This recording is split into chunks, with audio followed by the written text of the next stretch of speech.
starting recording. Oh, There it is. And that's how I ate all the raspberries in the pond. Wonderful. That was a beautiful tale. We all learned lessons. I felt too many things. As Like, well. God, I gotta stop. Every time I watch one of these, I'm just like, I'm touching my face all the time. And now in the after times, it's like we're not supposed to touch our faces, and I'm just like, what am I gonna do? Cut your hands off like I did. I just have can't stumps. break it. It's physically impossible for me. Yeah. I saw a meme where it was like, how am I, a queer, supposed to not touch my face? And I was like, oh shit, I'm oops. That's funny. That's funny. No, like I'm always doing this. I'm chewing on my pencil all the time when I watch it. I don't give a shit. I mean, if I catch it, I catch it. But I'm going to do everything I can to not catch it. Please don't. We'd rather you didn't. Oh, I don't want to either. Apparently, it's hellish. Sounds great. Yeah. Like no matter what, you're going to walk away with like lung damage. So yay. So don't do that. Yeah. So let us play a game that is not about COVID-19. Still about pestilence, though. Yes. Good point. And disease. All right. So who wants to do just super quick catch up? I'm not the man for the job today. I'll be honest. All right, since Tyler was out of the last one, that's 3 of you. Why don't you do it, Chase? Because I am the GM and I make the rules, god darn it. All right, 1, 2 is Garrett, 3, 4 is Sam. I'll 5, just 6 do it. No one else Sarah. wants to. Well, it is Sarah. Sorry. Oh, it was shit. a 5. All right. Can somebody help me start off? Because my brain is fried It was right a now. dark and stormy night. Yeah, the starting off is always hard. I'm trying to remember where we left off. No, the last one was a lot of talking, a lot of planning. We met up with the Werewolf Busters at the Skunk Ape migration. Yes. Okay. They got to see my amazing werewolf display and skinwalker display that I was setting up. Werewolves, the real Ghostbusters? Yes. We made a plan. We then enforced that plan by going to a creepy abandoned house. We came up with it. We spent like a 80s montage, like 2 days worth of setting up the house with a plan with traps, and we're going to set it on fire to burn out the Bechalou and his cronies. And leering at how attractive Officer Park is. Yeah, Beryl and Peter really peaked on Officer Parks. We were very thirsty. Peter went behind the house to eat a sandwich, and he came across a spectral skunk ape. He felt very moved. And then weirdly, weirdly, Jeb demanded. He had like a childhood flashback and then demanded to see a pure werewolf. And he got driven to the brink of madness. It was great. And so we dealt with that. And we found out that a lot of werewolves apparently eat people, or at least some of them. Yeah. And then we all had snow cones and went home. One of those things I made up. Figure out which one. Yeah, that is pretty much it. And the snow cones are now canon. Wait, is it the? What was is the it place the in type Blue that, Ridge like, where you could get some snow cones? Is it It was the ice that has syrup poured over it, or is it the one where it's like the frozen, like where it's all actually? Oh, it's the shitty kind with the Okay, ice. all right. I was gonna say it has to be the low rent kind, right? The only flavor is at the very bottom of the cone. Yeah. And you're eating through a bunch of like flavorless ice just to get that bottom, that sweet nectar. I'll have tiger's blood. One time, there you go. There you go. Brian and I broke into the little concession stand over East Fannin because I live next to East Fannin, and we drank straight like snow cone syrup, and I got so sick. Oh my god! It was the worst idea. I think it's the first time I ever remember getting heartburn. Just from the amount of sugar, apparently. So don't do that. I'm imagining that Family Guy where like Peter found that, I forget what the chemical's called. If you drink it in high quantities, like it's medically designed to induce, and it's like him. That's what I'm thinking of. Did any of you guys see that bit? Where it's like him, Stewie, and they throw up everywhere. Oh, Ipecac or something? It's just like that's Ipecac. Yeah, this is like the last person. The whole bet was like the last person to vomit gets to eat some pie, and they're just vomiting everywhere. It's like, oh, it's also blah. We were kids. We were dumbass kids, man. So what are you gonna do? Dad, I'm scared. For the record, if anyone watching this that's not one of us, the description of what happened last time ended at the snow cones. Everything else is just an addendum. This is a real life story. Sorry, this is dumb kid stuff. Jeb went on bender and he couldn't contain himself. I'm glad I didn't give myself diabetes yet. Beryl did not break into East Fannon's concession stand. No, she did not. She did not drink Ipecac. Like, none of that actually. No, the actual criminal is Sarah Alexander, who is breaking and entering into a government facility, technically. I mean, let them come for me. It's fine.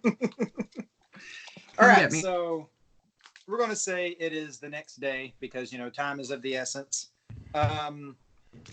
The plan was that Rat gives the phone call out and calls Geek, tells him to, hey, that Jib guy, he wants to have words with you. That's pretty much the gist of it. You guys have gotten in touch with Mr. Jakob Adams, though, who, by the way, Jacob, how's the court case coming? And their court date is maybe a couple of days away. How's it coming along? How's it looking? Oh, it's fine. Yeah. Maybe they'll be innocent. Maybe they'll be guilty. Yeah. I mean, that's the you won't know how it's really going until the actual trial is going. So, get some real insight here. Our legal system. Never assume anything before going into trial. Good to know. Yeah. Okay, so you guys are waiting at the house. It's pretty much bottom floor is pretty much where you said the kill room's going to be. It's more or less as close to that phrase. It's more or less close to as center an area as it can be. I mean, obviously it's got windows overseeing things, so it's not quite, but it is more or less in the center of the house, kind of facing the back area. It's not the entrance, it's facing the mountains. So how exactly is everybody going to be positioned with this? We're going to say, Jeb, where are you going to be through this from what you guys have set up with the house? So I think Joe would be positioned kind of in the center of the house, close to the kill room, so that he can kind of lure Geek in.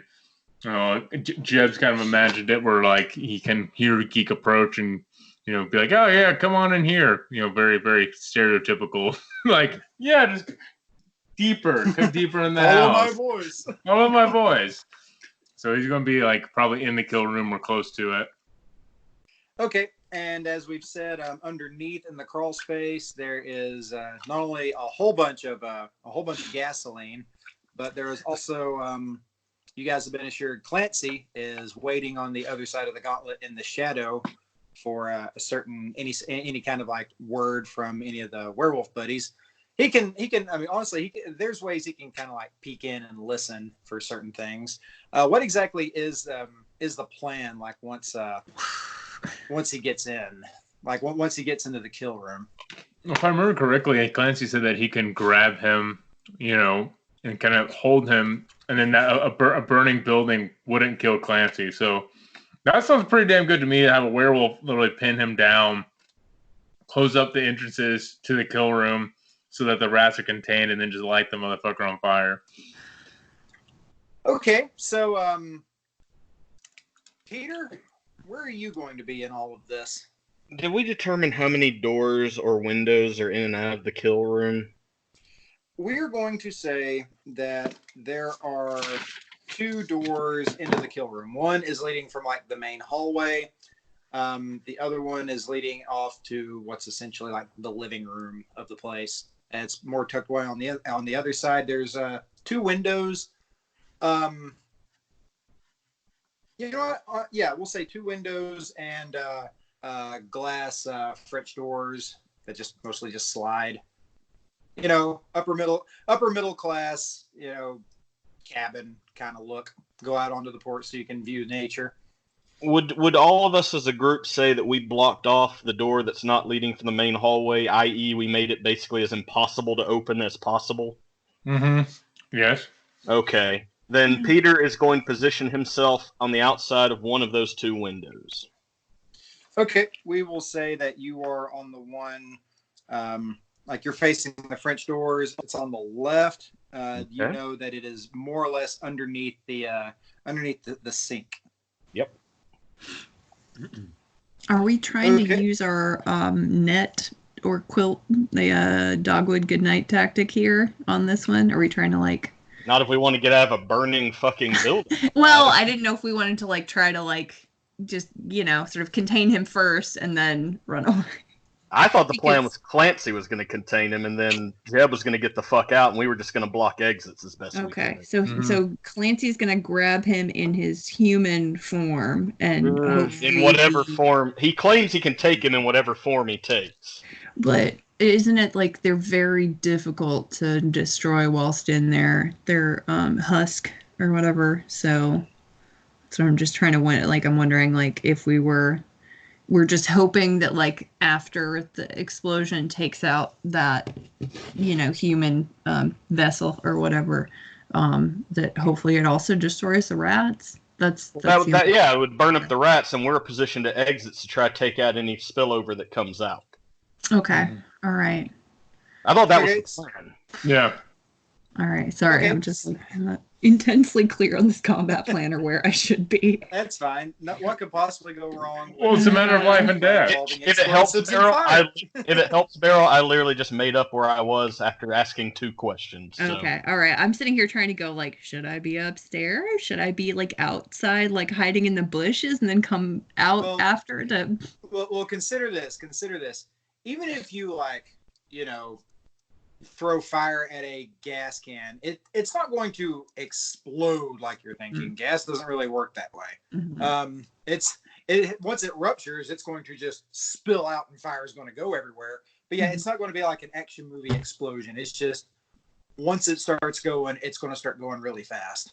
This is from many years of Chase throwing gas cans into bonfires. We've had our own myth. I grew up in North Georgia. Yeah. I mean, I can't say much. I definitely did some wild shit with bottle rockets. Now, if you throw cigarette lighters into a fire, those will explode. Yep. Interesting. Are we talking just like the shitty plastic ones, or? Yeah, like Bics, like those plastic ones from the gas station that have like camouflage on them. So when you drop in the wood, you can't find it. Yeah. Butane is combustible. Gasoline is highly volatile. Okay. There's your science class for the day. Mm-hmm. All right. So all that. Thank you, Mr. Lawrence. See me after class. So, this is one of those last minute things. Like, if you want to be upstairs for whatever reason, Beryl, like, I'm going to assume you're going to, like, explain your potential escape route as well. I sort of assumed that, like, as you come into the house, there's sort of, like, stairs that go up before you sort of continue on to the rest of the house. Mm-hmm. So I didn't know I know we were talking about doing traps. Like, I don't know if there's some sort of, like, you know, Kevin McAllister, like something that can fall or maybe that I can trigger. Honestly, yeah, you can totally say that. But you know, again, if the ground floor starts going up, what's your escape route upstairs? We're going to say it's 3 bedrooms. There's like a master bedroom. And presumably there's like no stairs from the second floor. No, there's no fire escape in the cabin. Then I would probably just have to like go out a window if I can't get down and out. So okay, well that's fine. We can say that, you know, you purchase, you know, you brought along some nylon and stuff to possibly escape on that. Okay. And Mr. Adams, where would you be during this? I was thinking of being on the window adjacent to where Peter is, in case he needs backup. I'm definitely not going to be upstairs, though. I feel like that's the possibility of getting trapped up there doesn't make me comfortable. None of this makes me comfortable. Out of I'm comfortable with all of it. Out of curiosity, so we don't have to ask later. The window that Beryl might escape from, is that facing me or Tyler? If she comes out, who's she gonna see? Honestly, what we're going to say is the window arrangement is more or less the same. Like, there's windows upstairs. There's windows on the side of the house that Peter and Jakob are on, and there's windows on the side that's basically the entrance side. Okay. So, which side are you intending to escape from? So toward, I guess, the entrance, right? I want to be like positioned as close to, like, if I can go down the stairs and out, ideally I can do that. But if something happens to the staircase, then at that point, so I think entrance. Okay, we'll say. Okay, we're at Beryl. I'm just making little notes. Beryl's gonna die. I get it. It's fine. Oh yeah. I'm ready for it. I'm ready. Well, I mean, you're not the only one that's going to die, so that's good. God. Cold comfort. All right. In terms of your werewolf compatriots, yeah, Clancy is kind of, sort of underneath you, Jeb, for lack of a better term. We'll say he's there. We will say that Destiny is upstairs with Beryl, just in case. In case. Can never hurt to have too much muscle. Oh, yeah. Although it should be said that even though werewolves can heal from fire, they're not overly fond of it. Nothing's fond of being set on fire. Fun little fact in nature. And Park, he isn't there that you can see, but he's not in the shadow either. He's kind of tucked away in the woods. He has radio equipment in case whatever happens. He can call the cops, and if nothing else, get guns on the way there. If things just go really bad, he can definitely call and be like, "Hey, there's an arson here. I was just walking by." His cop car is parked not terribly further for a walk free to you guys, but you imagine he has ways of traversing land a little bit faster than you guys. Moped. Yes. That sounds adorable. I love it. He's got one of those recumbent bikes. Mm-hmm. Yeah. Jeb, you're kind of just chilling out there. Your phone goes off. You look down on it, and you don't really have the number punched in, but Jakob kind of told you earlier that it's Rat's number. Hello? He goes, "Hey Jeb, how's it going? I did what you guys asked. I called Geek. He didn't pick up though." No? Did you leave a message? Yeah. Well, yeah. I mean, that's the polite thing to do, right?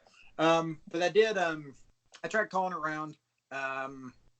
So I tried. I sat there. I was like, all right. You gotta think what to do. And I was just like, I will call Bubba. So I called Bubba. And he picked up just fast as possible, but he sounded kind of sick. But he said that they're both on their way. Okay, how long ago was that, Rat? Maybe 5 minutes ago. So considering where you guys are, I'm going to say it's going to be maybe another 10 minutes. So whatever you guys are planning, this is pretty much the point of no return right here. Yeah, we know it, buddy. Thank you for the heads up. Thanks for showing out, Rat. We really appreciate your contribution. Hey, of course, it's what we got to do, right? That's right. All right, man. We'll call you once things are settled. Hopefully, I get to talk to you again. Sweet. Hope you guys live. Thank you, brother. Yeah. Same here. So you can't see him do it, but you pretty much know that he pretty much does that. And yeah. Oh God. Poured one out for the homies. Yeah, he pours one out for the potentially fallen homies. Yeah. So yeah. You hear something underneath you, the sweet dulcet voice of Clancy.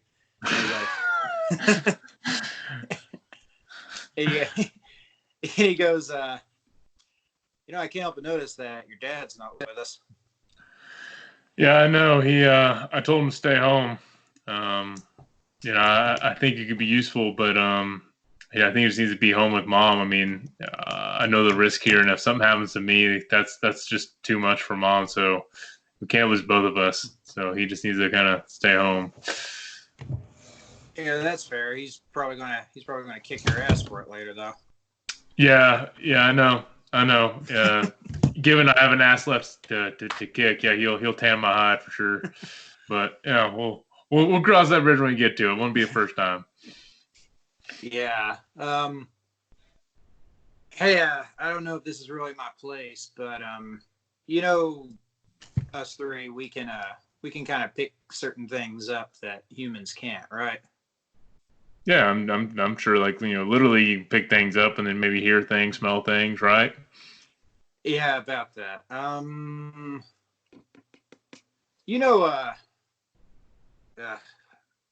Okay.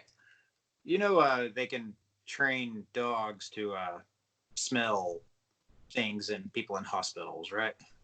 Yeah, like cancers and whatnot. Yeah, that. Yeah, just look after your dad, okay? He's tough, but keep an eye out for him. Well, what the fuck does that mean, Clancy? He goes, well, I mean, you're smart. You can kind of figure it out. Well, I already know he's a little bit sick, but I mean, goddamn, man, just shoot straight with me. He smokes all the time, man. Just push him to go to the hospital, man. That's all I really want to say on that. Last question, I'll let it be. How bad? I mean, I'm no medical professional, obviously. I mean, fucking look at me. But like, I mean, it's there. That's all I can really tell from here. All right. Thanks, Clancy. Thank you. I'll mention it. I'm only telling you this because I like you. You realize that, right? Yeah, I appreciate it. I like you too, Clancy. I mean, the other ones are good, but you're pretty cool. So, Beryl? Can we real quick get a scene of Jacob and Peter sitting on like the back porch of this place? Oh yeah, I was going to bounce around to all you guys, but yeah, you two next then. All right. Oh, so when it comes to that scene, like I'm handing Jacob my phone, and I'm like, can you see like it's a spectral kind of skunk ape? Like he's giving. I think I gave him a thumbs up. He tried to give me a thumbs up back, and yeah, do you see? Not much of anything, Peter. Were you moving the phone when you took the picture? Well, no, but he got really skittish and ran away. Jacob, I know how this stands in the field that I professionalize in, but I'm not crazy. This happened.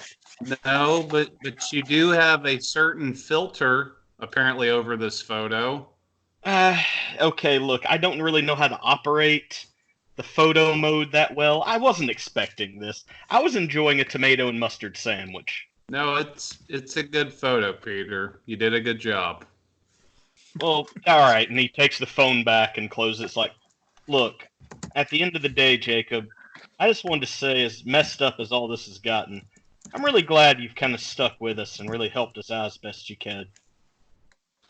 Don't really have a choice. My job is helping people who can't seem to help themselves. Sometimes that means that I can't help them, but guess it means we're in good company then, right? I would say so, my friend. I would say so. And if the worst comes to worst, I want you to know if I don't particularly make it out of this, there's an envelope in my desk in the museum. If you do make it, I'd like you or someone to retrieve it for me. Okay, is there something in the envelope, Peter, or is there like lots of envelopes in your desk? There'll be other envelopes within the envelope. They're addressed to everyone. Trust me. Okay. I've taken time with this, and I assume someone will take Bast into their home and just realize that she's a special girl. I'm not a cat. And Peter tears up. Oh my God, Jacob! I'll find a home for her. I understand. Well, I guess I'll go. And Peter draws his like very wonky sword. Guess I'm gonna go cover my window. Yep, I'm gonna be right around here with you, man. Well, take it easy. Yeah, we got it, man. So, yeah, on the top floor, Jew and Destiny. She's digging around in her pocket. She pulls out a pack of gum. She extends her hand, offers you a piece. I guess. Okay. God, this fucking sucks. I'm just nauseous. But like, I don't know. I just, ugh. I don't think this is gonna go great. Well, I wish I was confident about it. She goes, well, think of it from our perspective. We're probably going to survive, but it's going to hurt like hell. She laughs and goes, wow, okay. She laughs. She says, "I'm really rub it just in a little bit my of face levity, just a little bit of levity." Wolfie. She says, Beryl, we're not gonna let anything happen to you. I mean, you can say that all day, sweetie, but it's not all up to you, is it? Y'all don't have none of us have complete control over this situation. So as much as you might say you're not going to let anything happen, like, what if you get knocked unconscious? Like, presumably that can happen. Like, it's sweet. I appreciate it. But I just sort of have a bad feeling. I mean, I almost fucking died the last time that I went up against this fucker. So, I mean, forgive me if I'm a little bit pessimistic right now. Like, I try to put on a brave face. But she says, "Do you know how many times the three of us have almost died? I mean, we're tough. I'm not gonna lie, but I mean, we're not invincible." Oh, you're way braver and cooler and more amazing than I am. I'm a fucking pussy, dude. Like, I'm the biggest wuss in the world. I don't know why I'm doing this monster hunting shit, if I'm being honest. This is about the dumbest ass thing I could do, and yet here I am because I care about all these guys. Like, when I was all drugged up, I told him I loved him, and like, it was because I was on drugs, but also it's true. Like, I don't care about these dudes, and like, maybe I should have. She says, "Well, I'm not gonna lie. I pretty much told you from the get-go that it's incredibly stupid, but no shit. Says, I mean, I agree. But she says, I mean, in terms of bravery, you really should have seen me." A little over 2 years ago before I realized what I was. I mean, we don't go our whole lives basically bulletproof. It's pretty much when what we are, when we realize it, we start to, we go through a change. Mm-hmm. I was just this frail, and you couldn't get me to do anything, much less go around fighting things like you guys are. I mean, I don't know if I'd call it fighting. But even as much as you've done, if I didn't find out what I was, I wouldn't do it because of what I am, because I know I can handle it. I'm doing it. Like, that's. Mm-hmm. I mean, don't take this the wrong way, but if I woke up and found out that I had the strength that you have, I'd panic. I'd hole up. I couldn't do it. I'd be terrified. What you guys are doing so far, I mean, it's dumb. But again, it's yes, really, yes, totally. It's really dumb, but it's brave. It's really brave. There's a lot of our kind that would see a lot of honor in what you guys are doing. Well, hey, bring it in here. I need a hug in case I die. All right, come here. She says, of course, and she hugs you. Very tight hug. I'm passionate, tight girl ridiculously hard. What? Yeah. Oh, okay. All I heard was ridiculously hard. I'm squeezing very hard. Okay. It's a very tight hug. Okay. All right. I was about to say, do go on. Okay. So, anyways. No. So yeah, maybe if we get out of this. I mean, yeah, right. She's pretty. She's pretty. She's single. Right? You never know. So yeah, that's 10 minutes goes by, and we're going to cut the recording off right there for this chunk.